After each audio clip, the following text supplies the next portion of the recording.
So we're going to start this morning with a blessing of sorts.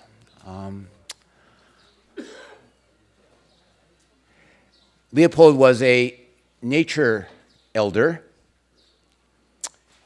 and I'd like to introduce one of West Marin's nature elders, Claire Peasley.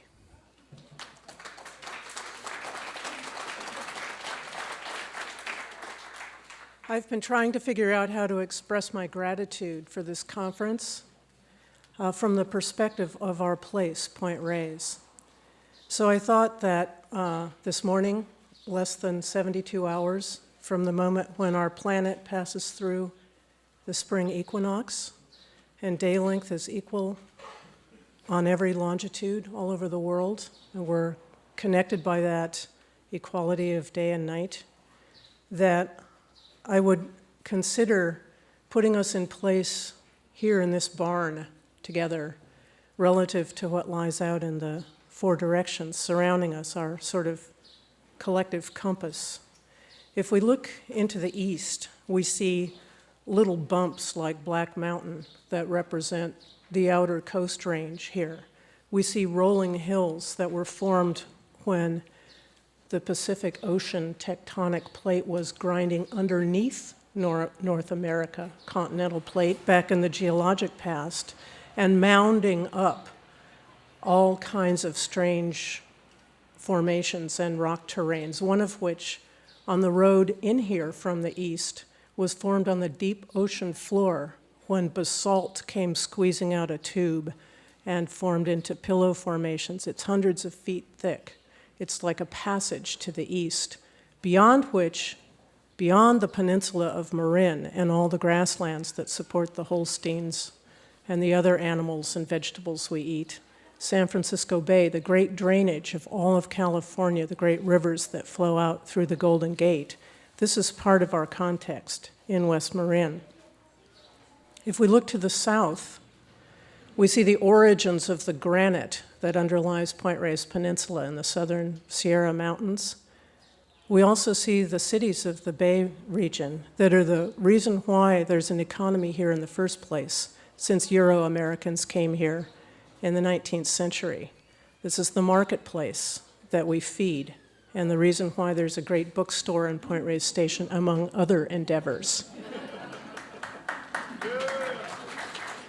When we look out to the west, across the Point Reyes Peninsula, we come to the California Current, one of the mightiest upwelling regions in the world ocean, the reason why there's a tremendous amount of food supply in our portion of this great oceanic circulation pattern, the reason why humpback whales and black-footed albatrosses come traveling here across the ocean in the fall to feast on tiny krill in great huge swarms, and the reason why the Farallon Islands, another chunk of that same granite, host one of the great seabird colonies of North America.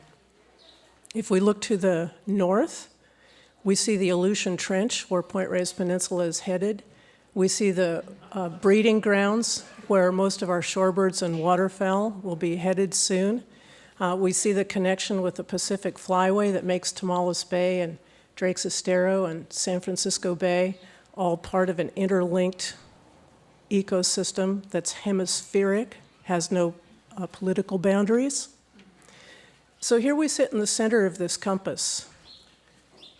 And let me just say another level of our personal compass with relationship to those directions, so that when the spring equinox occurs in your time zone, and that will be at 4:02 a.m. on Wednesday morning, here, the 20th, we can think of this stuff together and connect, because that's the networking of this growing community that's represented here. In the east, the element of air, the sense of insight, of new endeavor. In the south, the element of fire, life force,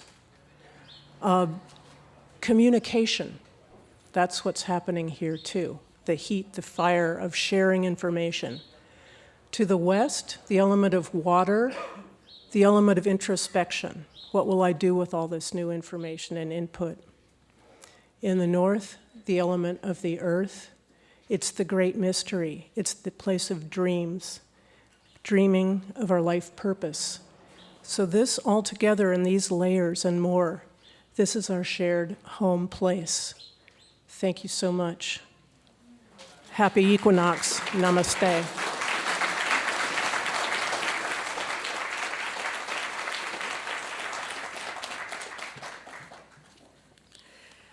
Good morning. What a joy to be here, back here in the Bay Area, where I first got the idea of writing about Aldo Leopold. I'm Susan Flotter, connected with the University of Missouri and the Aldo Leopold Foundation. I was in graduate school here in 1963 and decided that for at least one seminar paper, I was going to combine my profession, history, with my avocation, the out of doors. So I began writing on the controversy over the damming of Hetch Hetchy Valley for San Francisco's water supply.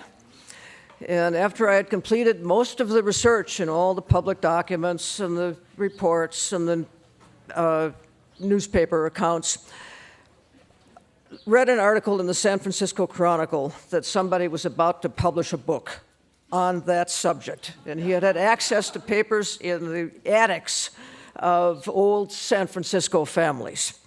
And I was crestfallen. I'm going to have to take an incomplete and switch my topics, because a seminar paper at Stanford was defined as a contribution to knowledge, and somebody else had gotten there before me. And the professor said, now, wait a minute. He said, there's a professor in the English department who is connected with the Sierra Club, which was going to be publishing the book. Why don't you go and talk to him? So I went to visit Wallace Stegner. And Stegner got on the phone, called David Brower, asked if I could go in and see that manuscript. Brower said, fine. And Stegner also invited me to sit in on a new course that he was just beginning to offer on nature writers in America. So I went to San Francisco. They took me into Brower's office. He was gone, so they sat me at his desk, pulled the manuscript out of the safe. I read it, but I was still crestfallen, because indeed there was a lot of material in that book that I had not had access to. So I thought and thought, what can I do? And then woke up at 4 o'clock a few days later, bolt awake, remembering a book that I had read as an undergraduate, not in a class, but I had learned about it in a course in German literature. This book about this guy from Wisconsin who also did some things in the West. And I thought maybe I could do something on that guy. I wonder if anybody's ever written about him. So I went to the library. I got there more than an hour before it opened, sat on the steps waiting to get in to see if anybody had written anything. And from what I could tell that day, nobody had. So I went to my professor and I said, I do need to take an incomplete because I would like to switch my topic, and there aren't any papers here. I'm going to have to go back to Wisconsin, where he ended his career, and see what I can find there during the summer, and then I'll finish the paper. So that was how I got going on Aldo Leopold here in the Bay Area. And hard as I have tried over the course of my career to get on to other things, and I have done it from time to time, I keep getting pulled back. Because Leopold keeps extending. The relevance of his ideas keeps growing with the times. And that is what we are talking about in this panel today. Toward an earth ethic, extending the land ethic to the whole earth, to what is above the earth and below the earth, to the rivers, the oceans, and to all of the world, to the communities from which so many people come, who care deeply and who have deep within their own traditions concepts of a land ethic, even though they may not call it that. We had a conference some years ago when we dedicated the Leopold Center in Wisconsin, along the Wisconsin River. on the relevance of the land ethic for the 21st century. And one of the things we all agreed on was that the land ethic truly was and ought to be portrayed as an earth ethic, dealing with the whole earth and all of the peoples and the cultures on it. Leopold himself wrote that all history consists of successive excursions from a single starting point to which man returns again and again to organize yet another search for a durable scale of values. This is a search that we are all on. We're on it. Our single starting point is the place where we are. We each have our own single starting point, but we're all on that search for a durable scale of values, and we all take a journey during the course of our life. We are missing our first speaker. I think we're still missing him, so we're going to have to change. I was going to discuss the order of the journey. John Francis was going to tell us about his journey and how he came. He's at the station house. I just saw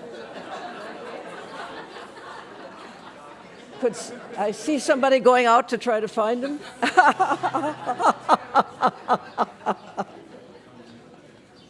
Why don't I spend a few minutes? Would you prefer? I think we should start with John, don't you? I think someone should go find him. Yeah, I think that I saw somebody running out to do that. Yeah.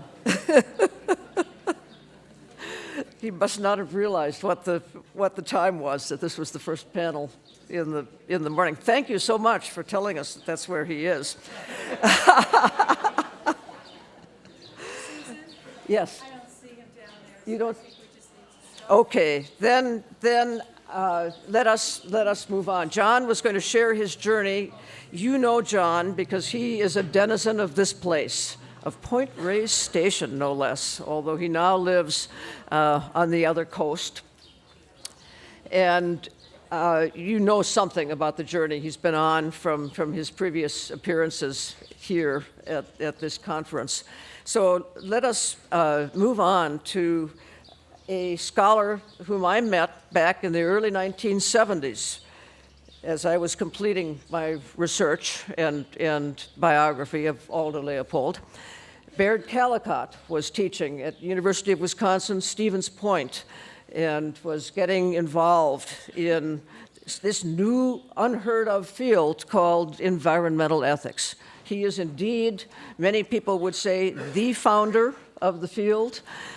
He has, because he was working in Wisconsin at the time, perhaps, his approach is steeped in a knowledge and a love for Aldo Leopold and his land ethic.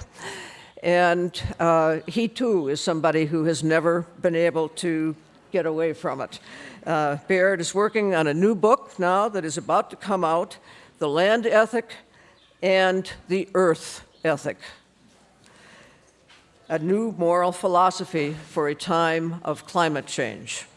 So let's hear from Baird Callicott.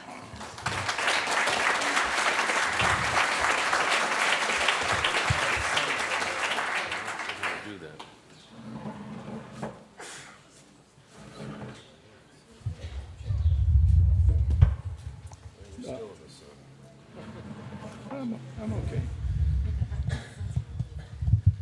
Okay, thank you, Susan, for the introduction.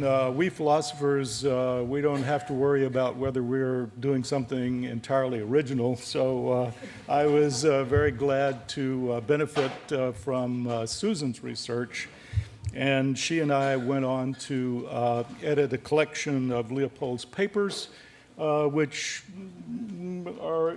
is available with the bookstore here, The River of the Mother of God and other essays by Aldo Leopold.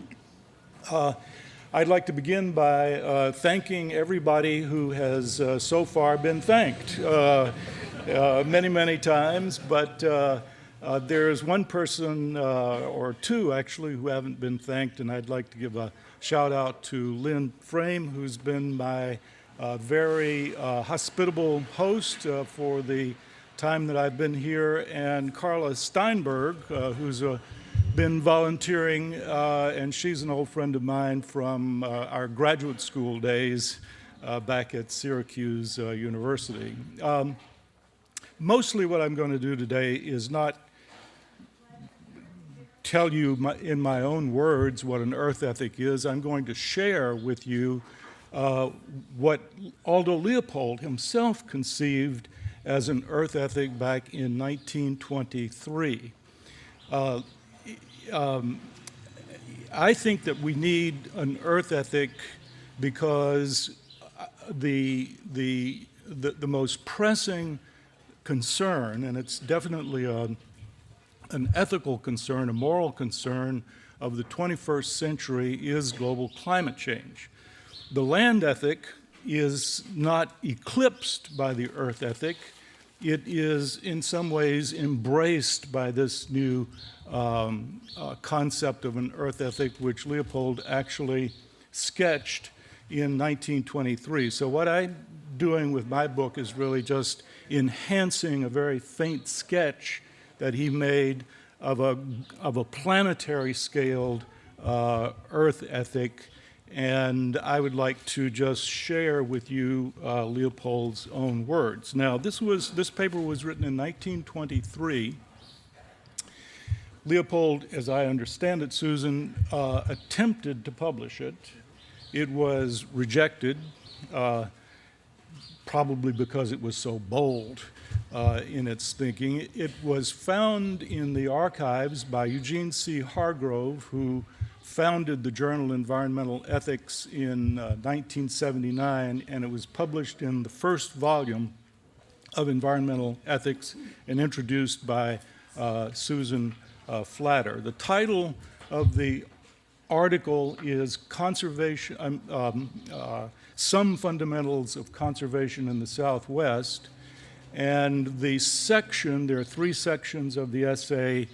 The third section is titled Conservation as a Moral Issue. So this was the first foray that Leopold made into the domain of ethics, connecting ethics and conservation. And what is most remarkable, we all are aware of the designation of Aldo Leopold as a prophet, and in this instance, he is actually foreseeing or foreshadowing the Gaia hypothesis, which incidentally was first announced by James Lovelock in a book, Gaia, A New Look at Life on Earth, also published in 1979. So this coincidence of the publication of Leopold's anticipation of the Gaia hypothesis and Lovelock's is in itself quite remarkable. So these now are Aldo Leopold's words. Thus far, we have considered the problem of conservation of land purely as an economic issue. A false front of exclusively economic determinism is so habitual to Americans in discussing public questions that one must speak in the language of compound interest to get a hearing. In my opinion, however, one cannot round out a real understanding of the situation in the Southwest without likewise considering its moral aspects. In past and more outspoken days, conservation was put in terms of decency rather than dollars. Who cannot feel the moral scorn and contempt for poor craftsmanship in the voice of Ezekiel when he asks, "Seemeth it a small thing unto you to have fed upon good pasture, but you must tread down with your feet the residue of your pasture, and to have drunk of the clear waters, but you must foul the residue with your feet." In these 2 sentences may be found an epitome of the moral question involved. Ezekiel seemed to scorn waste, pollution, and unnecessary damage as something unworthy, as something damaging not only to the reputation of the waster, but to the self-respect of the craft and the society of which he is a member. This is what we call virtue ethics in philosophy. There's a certain sense of self-respect that goes with good land management, but it also reflects on the craft itself, Leopold's family ran a desk company, and the motto of the company was built on honor to endure. And there is a sense of the whole society having virtue and self-respect. I mean, how could we be self-respecting Americans in a situation of racial apartheid and so on? This is a matter of social virtue. We might even draw from his words a broader concept that the privilege of possessing the earth entails the responsibility of passing it on, the better for our use, not only to immediate posterity, but to the unknown future. And I think that this is a very important distinction. That is to say, immediate posterity is with us today, and we want to pass on the earth in a whole and healthy condition for the people that we know and love that are going to share it in the future. But then there's also the unknown future, the indeterminate future generations, and those require, I think, two different ways of thinking about future generation ethics.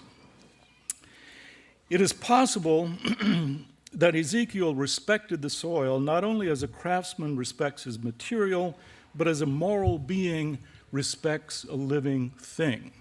So here, this is what we call in philosophy a sort of non-anthropocentric turn. Future generations, future human beings, but there's also the earth itself, which is a living thing, he suggests, and merits our respect as such.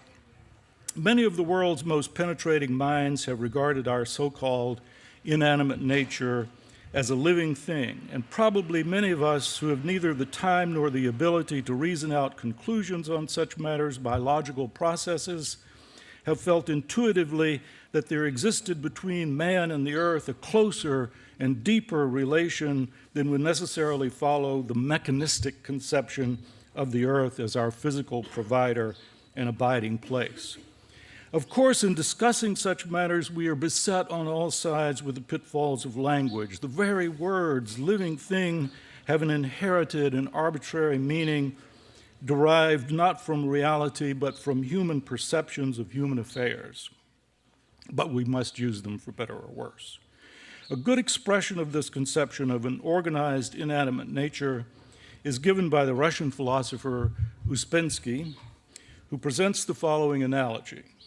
Were we to observe from the inside 1 cubic centimeter of the human body, knowing nothing of the existence of the entire body and of man himself, then the phenomena going on in this little cube of flesh would seem like elemental phenomena in inanimate nature. So suppose you're a microbial researcher in the human body, you would never suspect that the body itself had a life of its own, a wholeness, and as Leopold goes on to suggest here in a moment, a soul or consciousness.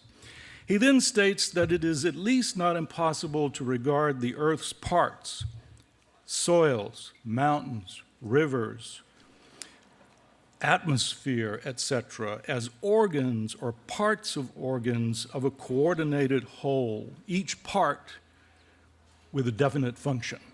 That's the Gaia hypothesis in a nutshell. And if we could see this whole, as a whole, through a great period of time, we might also perceive not only organs with coordinated functions, but possibly also that process of consumption and replacement, which in biology we call the metabolism or growth. In such a case, we would have all the visible attributes of a living thing which we do not now realize to be such because it is too big and its processes too slow. And there would also follow that invisible attribute, a soul or consciousness, which not only Uspensky, but many philosophers of all ages ascribe to all living things and aggregates thereof, including the dead earth. I received this in my journal subscription in Stevens Point, Wisconsin. It was in the early spring, probably late November, early March. I was just blown away by this, and I went outside in wonderstruck, and there were at that point in the evening the aurora borealis, which was so magnificent. It was extending beyond the celestial equator into nearly into the ecliptic, and I thought, I'm seeing the soul or consciousness of the earth, because what is our minds, what are our minds except the electromagnetic activity of our central nervous system? Don't ask me what I was smoking that evening.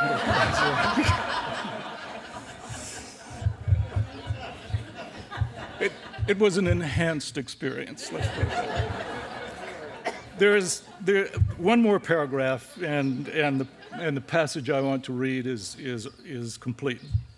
There's not much discrepancy except in language between this conception of a living earth and the conception of a dead earth with enormously slow, intricate, and interrelated functions among its parts as given us by physics, chemistry, and geology.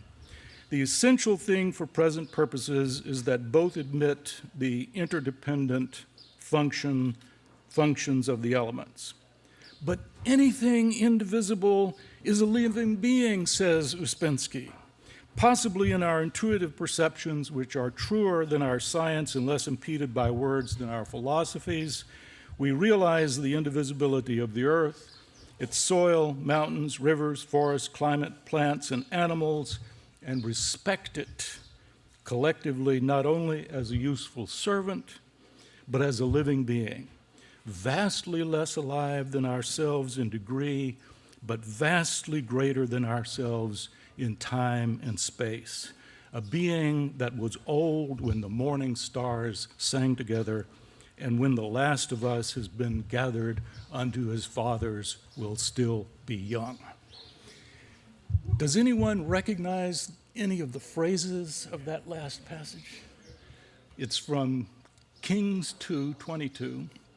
There's a fragment quoted there about the morning stars, and then from another biblical source, I'm not remembering it here, about being gathered unto our fathers. At that time, Leopold was studying the Bible, and I'm convinced not for devotional purposes so much as rhetorical purposes, that in part of the power of his prose is that he manages in a very subtle way to capture biblical allusions, biblical pacing and phrasing, and to our Sunday schooled ears, it gives his work, his prose, such power and such authority.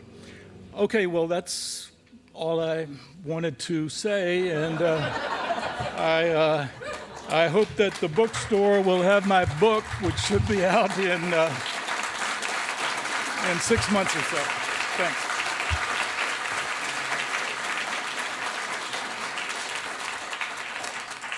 Thank you, Baird, for telling us about Leopold's starting point from the place he was in the Southwest.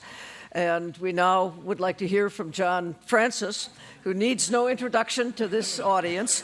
But I would like to say that he went out from here and ultimately was appointed a United Nations Special Ambassador to the grassroots communities of the whole earth, the world, because of his ability to inspire and motivate others. John Francis.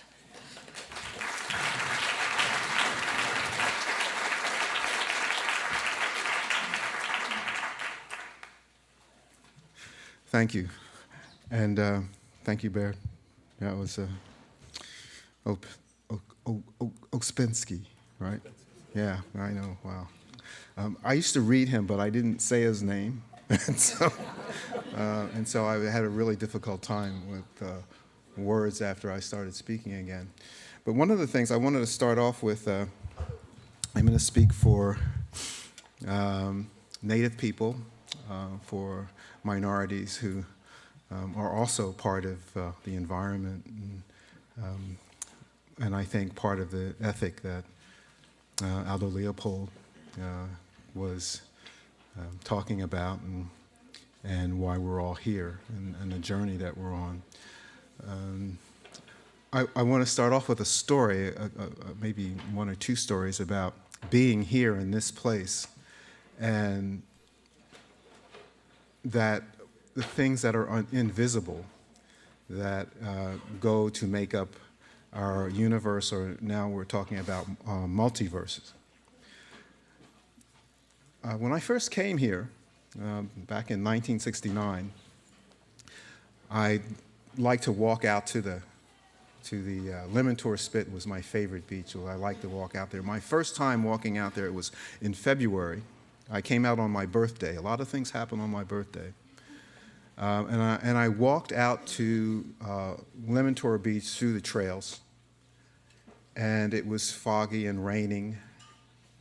I'm just coming from Philadelphia. I had Italian shoes on, custom-made shirts, and as I got over the first ridge, and coming down into what would be Leopold Spit and the ocean, the bay, and I saw something in the fog, and I couldn't quite make it out, but they looked like ghosts. And as I looked harder, and the mist kind of separated, it turned out that they were white deer. Oh my God, the white deer! Which is tantamount seeing the white buffalo. That's very special. And something happened to me. I mean, I just couldn't believe this magical place. I just went for my first walk, and I've seen the white deer. I went down to the beach. I had a spiritual experience. I mean, a spiritual experience. I'm not saying like, oh man, that was neat. And I took a picture, held my phone up and got that. I didn't. It was just a white deer. I saw them, and I came back to where I was staying, and I started talking to I saw the white deer.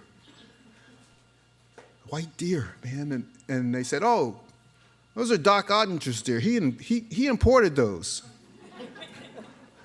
It's like, you mean they were real and they weren't? Well, I let that go. I mean, I said, oh, those are Doc Ottinger's deers. It wasn't very long after that. I had stopped riding in cars and stopped talking because I'd seen an oil spill. And I stopped riding in cars, so I just had to do something. I didn't know what else to do. And I remembered being a little kid and seeing birds die on a hot Philadelphia street, getting run over, robins falling out of their nests. And it just, the idea of birds not having, a voice or not being able to do anything, and me being a little kid and wanting to take a robin falling out of its nest and it being run over, I had a connection to birds, and I just want to say I had a connection to birds. And so when I saw the birds covered with oil, I had to do something. I really had to do something, and so I started walking. I just gave up riding in cars. And because I argue with a lot of people here about what one person could do, I decided, well, then I'm just not going to speak for one day. It lasted 17 years because I learned I hadn't really been listening. And so I just said, well, I should do this for another day, and then 17 years later, I started speaking again. So when I stopped talking, it alters your consciousness. I say that it alters your consciousness because, one, you don't have this feedback of your own voice, telling you things. You don't use the synapses, your mind and your brain. They don't do the same things because your mouths aren't flapping. And so you get to be living in an altered consciousness. And if you're walking and you stop going 60 miles an hour, what you see is really just what's in front of you right there. You don't have to deal with, wow, I'm going to be there in 2 seconds. Oh, okay, and make that turn. You don't have to do that anymore. So your consciousness, you become an altered person. And in this process, I do a lot of walking. I walked up to Oregon and I came back, and while I was coming out of the wilderness, I went and I slept out a lot. Slept out on Delmer Cosgrove's ranch up in Oregon and near Pilot Rock. And it was a full moon, and I heard something. I looked around. It was a deer. I'm sleeping, and a deer is coming over.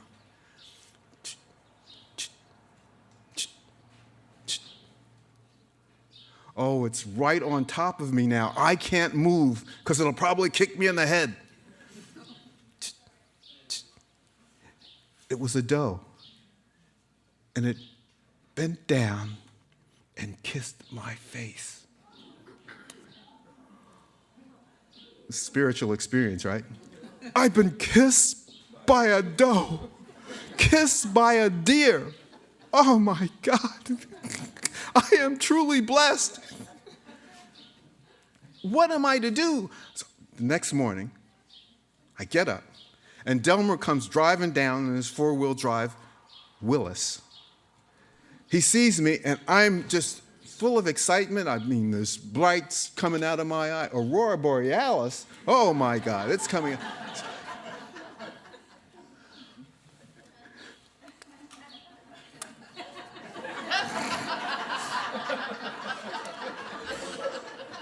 Well, John, you've been licked by a deer. Those deers, they'll do anything for salt.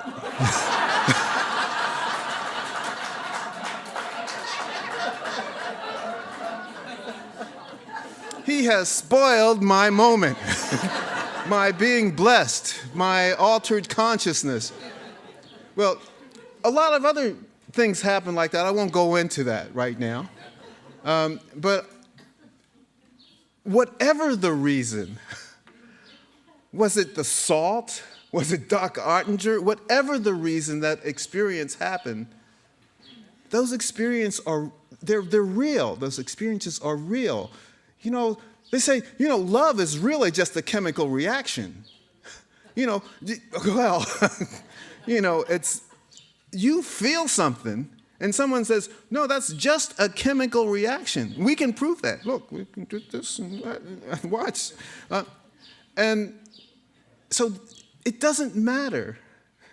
It doesn't matter. This expression, that we have here with the Aurora Borealis spirit. You were talking about that, and it's all the things going off, and isn't that amazing?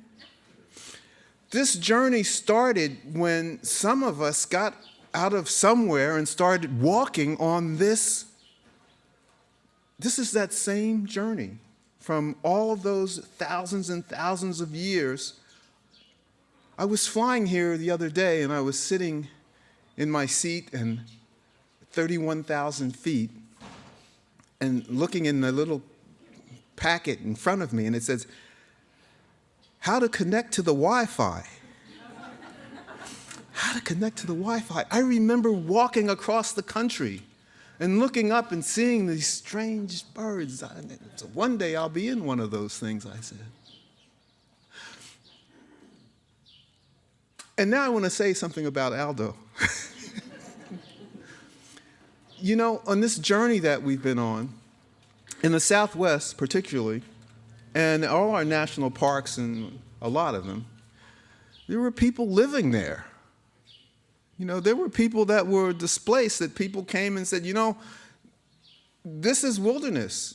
We want to preserve this, and so you're going to have to leave for us to do that. My friends up in the Yukon, when I'm up there canoeing into a village and someone says something about the wilderness, they all get a little nervous. They said, oh no, this is not wilderness, this is our home. Because wilderness to them implies, well, someone's going to come sooner or later and say, we have to protect this, you have to leave.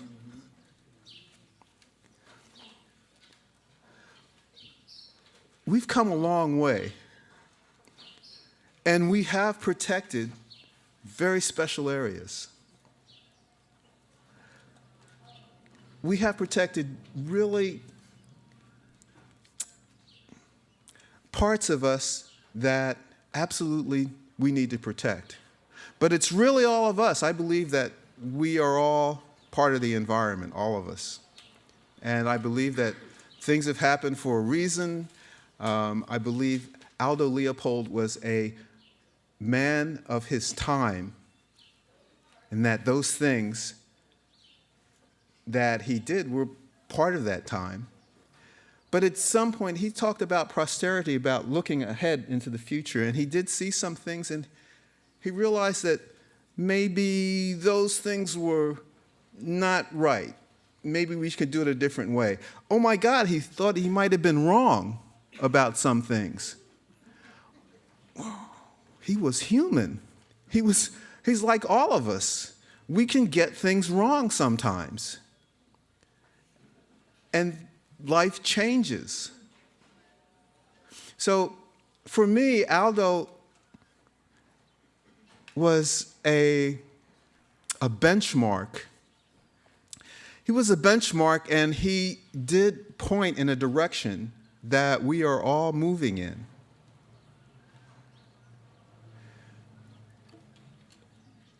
The direction that we're moving in, I feel, is that this invisible, that which is invisible to us, these little neurons and synapses and things that we're not exactly sure how they all work, are putting us into a place where, as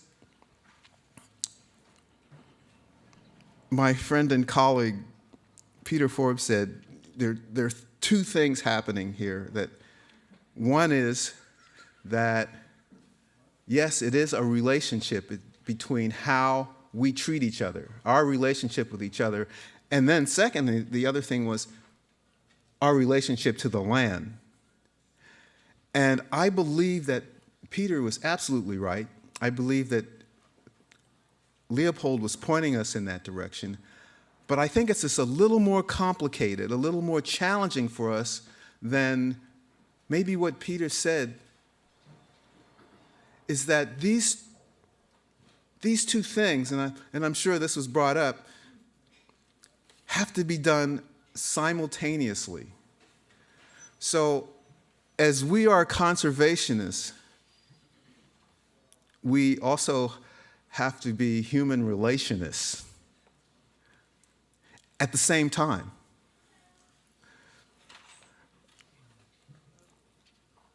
There's something about this idea of multitasking, which I have to say, men are okay with it, but I think women are even better, because women have to nurture a family. They have to nurture children in a very special way, and at the same time, do everything else.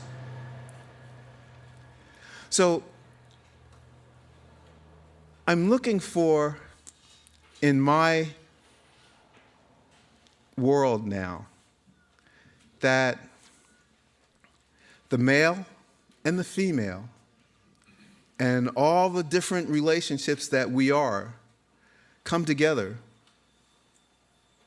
to make this next place. And we have to change, because as we are wanting to be what we are aspiring to be, we have to leave what it is we are in order to become what it is we are becoming. And that's not always easy, and it's sometimes very scary to leave what we are to become what we're becoming. So I think that's the challenge today, is to be able to do that. To be able to take all of the experiences of who we are, now make the step to become what it is we all here feel that we are becoming. The right, the wrong, that all changes. That people were put off the land, we just recognize that and go on. The winning and losing of battles, I think where we want to get to is where, when we win, we say we win, we think we win. If we win and someone loses, then we're all really losing. So it behooves all of us when we win to make sure that those of us who we think are losing, they're not. How do we do that? That's a question. I don't have that answer for you. That's a question that we have to be able to answer for all of us. How do we make it so that we all win in this journey, that we all win in this struggle?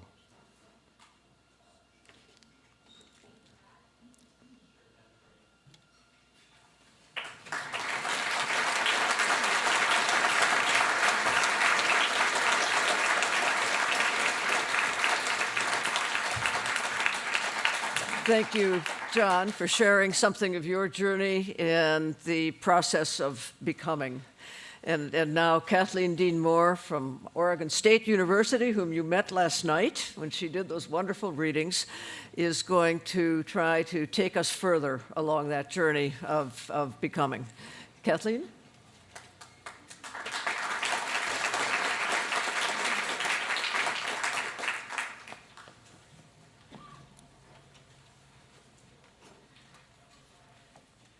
Thank you. That was wonderful. What an honor to be speaking to you, and what an honor to be among these people, and how fun it is to be talking to the birds as well, if you've been seeing them coming by. So our challenge that we've been addressing is to take the notion of a land ethic and to see what that would mean if we think about it as an earth ethic. That's our assignment this morning. So let me just confess that it's two times in my life that I've been truly and thoroughly lost. In two different ways. The first time I was lost because I didn't know where I was going. We were in the Lake District, and we had rented a room in a house, and then we wandered off into the dusk, and when it got to be dark, we thought, I don't know what the name of that house was. I don't know the address. I am not only lost, I am thoroughly, helplessly lost. And the only way we got found that time was that we ran into a woman who was coming out of her house, and she went back in, dialed up every single person who let rooms to people until she found the one house that had rented to a moron. And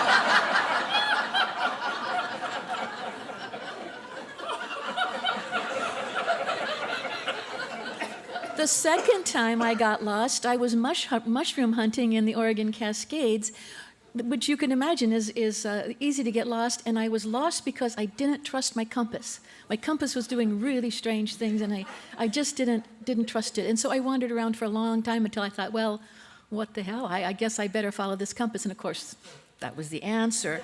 Now, this isn't just a metaphor. I mean, this is where we are as a civilization. We are lost in two ways. We don't know where we're going, and we're not trusting our compass. And so that's what I want to talk about how Aldo Leopold can help us in both of these problems, both to find our direction and then to provide the moral compass. So as we think about the land ethic and how it might become an earth ethic, I don't think we need a different moral compass. We just need to trust it and to see what it really means to go in those directions. You don't use one kind of compass for the short view and one kind of compass for the long trip. You just pay attention in both cases. So let's track out the kind of cardinal points, as I see it, of where Aldo Leopold has been pointing us towards an earth ethic. And so if we look to the north, which is the direction that the sandhill cranes come from in the fall, we find Aldo Leopold saying, as he has been often quoted this weekend, the first premise of any ethic is that the individual is a member of a community of interdependent parts. If there is any teacher that would make us understand the truth of that, that is climate change. That ecologically, yes, the cow that's in my hamburger releases the methane gas that warms the air warms, it warms the ocean, the warming ocean kills you know how that goes. We are all connected, and if we ever doubted it for a minute, we would look to climate change to tell us the case. But the interconnections among us are also social pathologies, and we need to pay attention to those too. Climate change, toxic neighborhoods, overconsumption, financial recklessness, pointless war, concentrated wealth, these too are deeply interconnected wholes. And we need to understand that, that when Aldo Leopold says we're a member of a community of interdependent parts, he's talking socially, culturally, financially, morally, as well as he's talking ecologically. So what if we took it seriously is the question that I would ask. What if we took that seriously? What would that ask of us in terms of an ethic? So believing, as Aldo Leopold told us, that ethics are not written, they evolve in the mind of a thinking community. We in Oregon organized a thinking community to which Baird and many others came, and we asked ourselves, if we took seriously that description of the world. We're not separate from it, we're not exempt from its rules, we're part of an interdependent whole. What would that ask of us? And I wanted to just give you a little quick taste of what I think it does ask of us. How do we act when we truly understand that we live in complete dependence on an earth that's interconnected, interdependent, finite, and resilient? Given that earth is interconnected, we affirm the need to foster the mutual flourishing of all beings. We honor our obligation to future generations of all beings, and we live by a principle of reciprocity, giving as we receive, recreating the richness of life even as we partake of it. Given that humanity is deeply and completely dependent on the earth, we are grateful and humble. We order our lives around gratitude, which is finally a kind of caretaking. A new ethic calls us to defend and nurture the regenerative potential of the earth, to return Earth's just generosity with our own healing gifts of mind, body, emotion, and spirit. Given that Earth's resources and resilience are finite, human flourishing depends on the recognition and even the embrace of a new ethic of self-restraint. Greed is not a virtue. In fact, the endless and pointless accumulation of wealth is a social pathology. And finally, given that life on Earth is resilient, we take courage in Earth's power to heal. We find guidance in the richness of diverse cultures and ecosystems, and we honor and protect difference. If we can undo the damage we have done, this is the best work available to us. So that's the sort of thing I mean when I say, okay, take it seriously, take Aldo Leopold seriously, and make this an ethic of the earth. What would that mean? So we look to the south. And now we hear Aldo Leopold telling us that the ecological crises are moral crises, not just economic disasters or scientific problems, and they call for a moral response. It's not just dumb to undermine the systems that support our lives, it's really dumb. And it's wrong. It's wrong to wreck the world. It's wrong to take what we need for our profligate lives and leave a ransacked and unstable world for our children. And to let it all slip away because we're too busy to do anything about it. The millions of years it takes to evolve the song in a crane's throat, that's a sin. It's not just dumb, it's a sin. This is what he's telling us. And when certain number of corporations, call them big oil, show themselves for the sake of unbelievable profits, to be willing to take down the systems that support our lives and will support the lives of our children, that's moral monstrosity on a cosmic scale.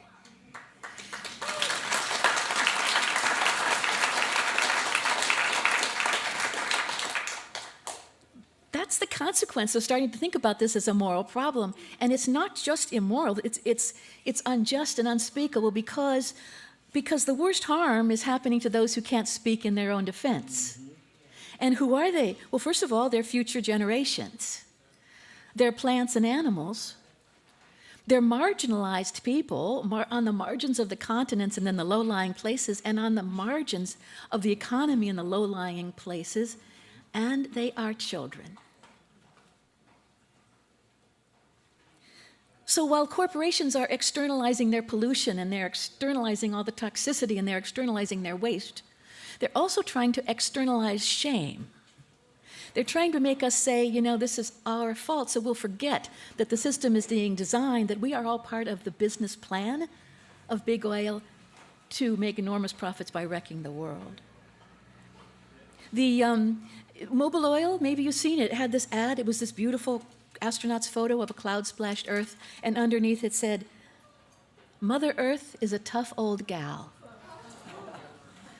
I wrote to them and I said, you know, if the Earth were your mother, she would grab you in one rocky hand and hold you underwater till you no longer bubbled.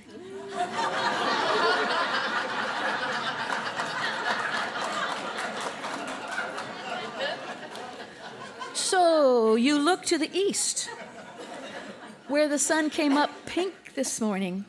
And here we have Aldo Leopold telling us this extraordinary insight that science alone isn't going to save us.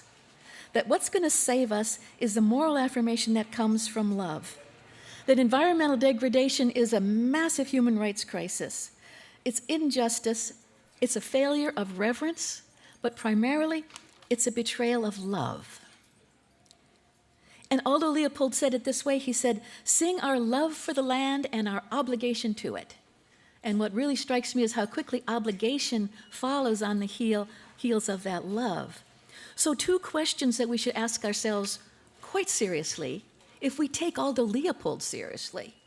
Number 1 is, what do you love too much to lose?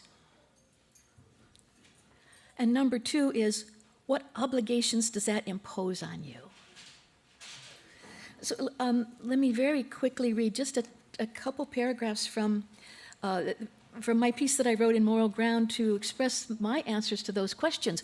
The what I love too much to lose are my children and my grandchildren. And the obligations of that love, I think, require me to absolutely transform my life. So here I am with my granddaughter at the edge of the pond thinking about her future. Poets warned us, writing of the heartbreaking beauty that will remain when there is no heart to break for it. But what if it's worse than that? What if it's the heartbroken children who remain in a world without beauty? How will they find solace in a world without wild music? How will they thrive without green hills edged with oaks? How will they forgive us for letting frog songs slip away? It isn't enough to love a child and wish her well. It isn't enough to open my heart to a bird-graced morning. Can I claim to love a morning if I don't protect what creates its beauty? Can I claim to love a child if I don't use all the power of my beating heart to preserve a world that nourishes children's joy? Loving is not a kind of la-di-da. Loving is a sacred trust. To love is to affirm the absolute worth of what you love and to pledge your life to its thriving, to protect it fiercely and faithfully for all time. Thank you.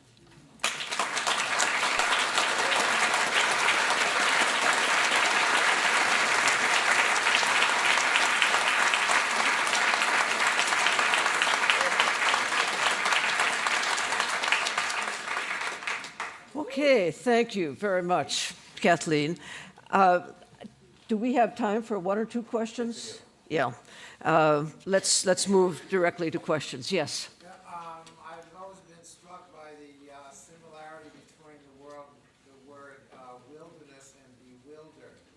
And since some people talked about being lost, it did seem like to be in the wilderness is to be lost. Does anybody want to say anything about bewildered and wilderness? Susan, will you repeat the question?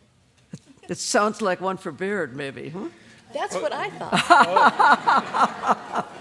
Okay, I have 2 volumes of collected papers. They're really reference works. One is called The Great New Wilderness Debate, and the other one is called The Wilderness Debate Rages On. And one of the things that seems to be a very interesting phenomenon is that there's no word for wilderness in lots of other languages, including languages, European languages like Spanish. So in some sense, the concept of wilderness seems to be a colonial concept. John mentioned exactly the reason why, that what appear to the pioneers as an empty wilderness area is actually somebody else's home. If we find ourselves in a wilderness getting lost and we're bewildered as a result, somebody else is able to help you find where you belong, right? So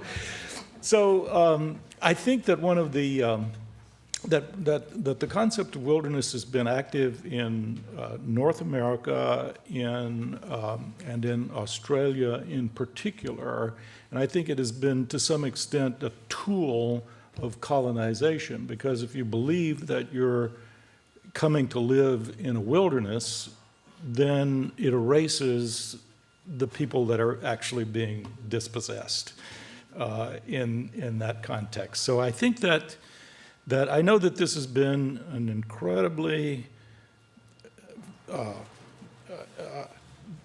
intense debate right here about having to do with the oysters. I heard all about that last night.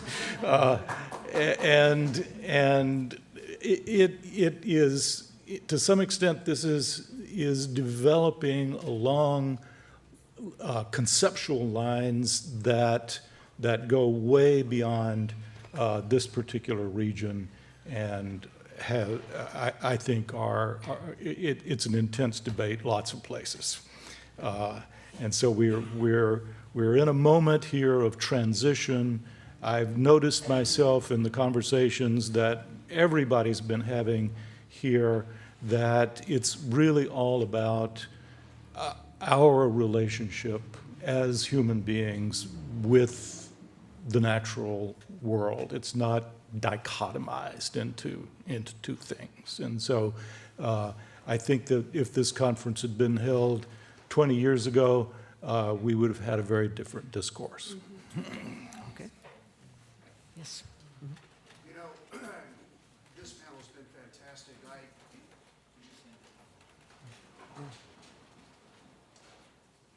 As we seek an approach to the land and our own relationships with other people, I sometimes despair that we can self-regulate. And part of that self-regulation, I think, in the context, if not of preservation, at least of wholeness, and being one with the land and the earth, has got to be population control. And this is one area where we have definitively failed as a species to self-regulate. And as we hurl ourselves toward a Soylent Green outcome,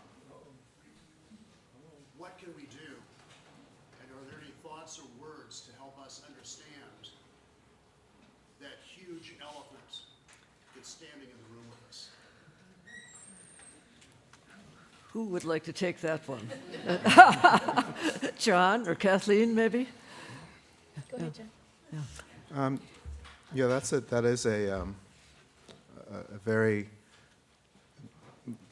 big elephant, big trunk, population, and I think we're at 7 billion now. Is that 7 billion? And counting. And climbing, yeah. I don't know the complete answer to that, except that it in studies, it looks as though that populations and people that are educated, the birth rate goes down.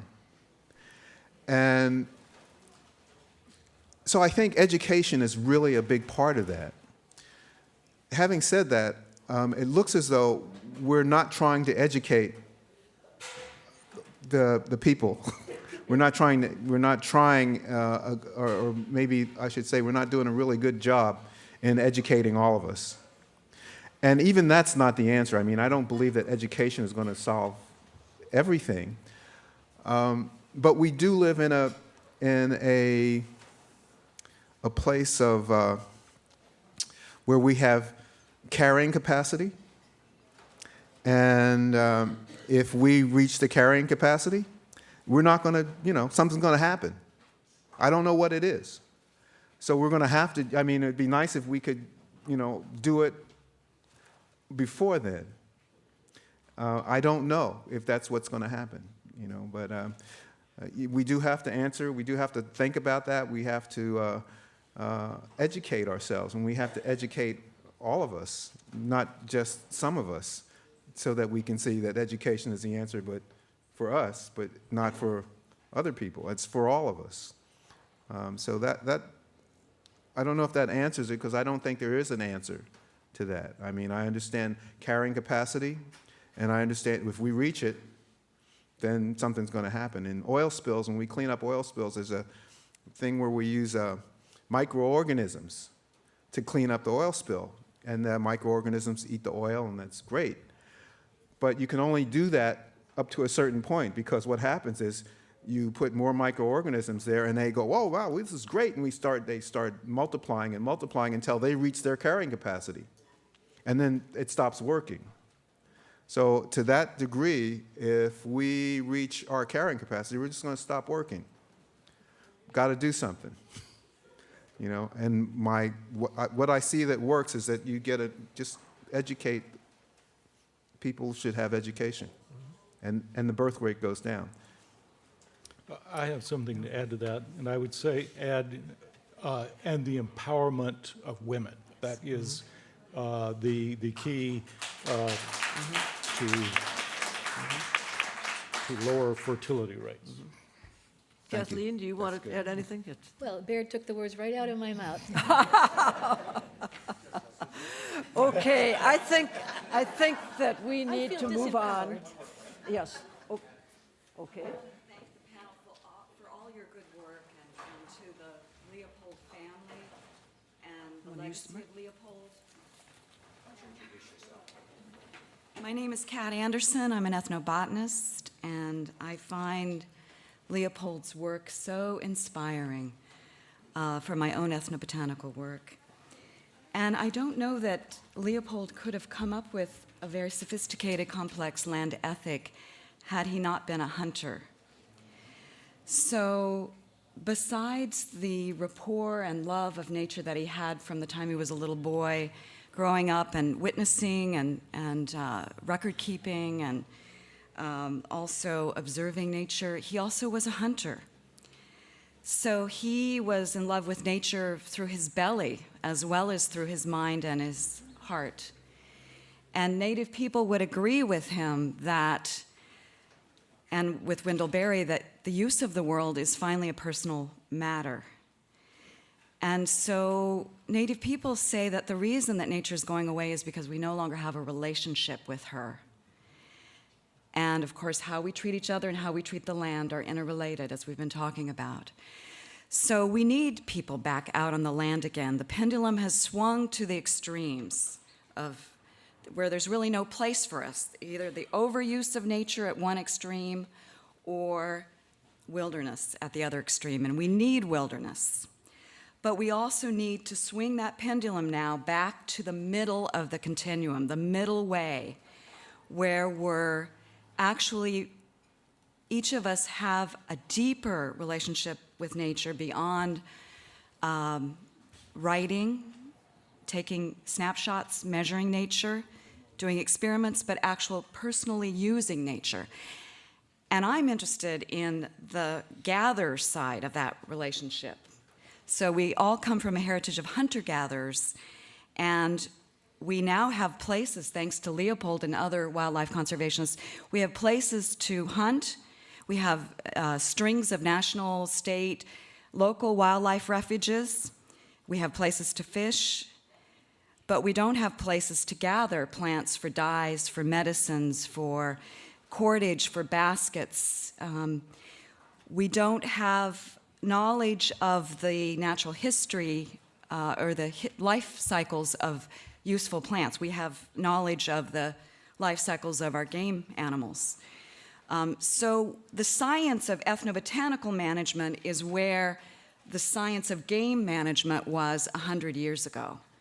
And so Leopold, in his writings and his incredible work, can guide us to begin to go back out on the land again, to establish places to relearn correct interaction, where we're learning about our deepest obligations to nature through the judicious use of the natural world.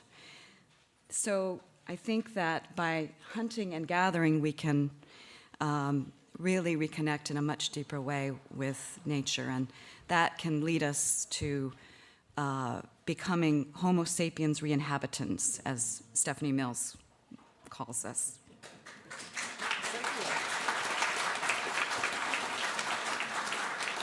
Okay, I think that we should have a break now.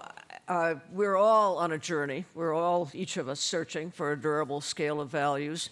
And we're all, we hope, going forth from this conference as igniters of the green fire.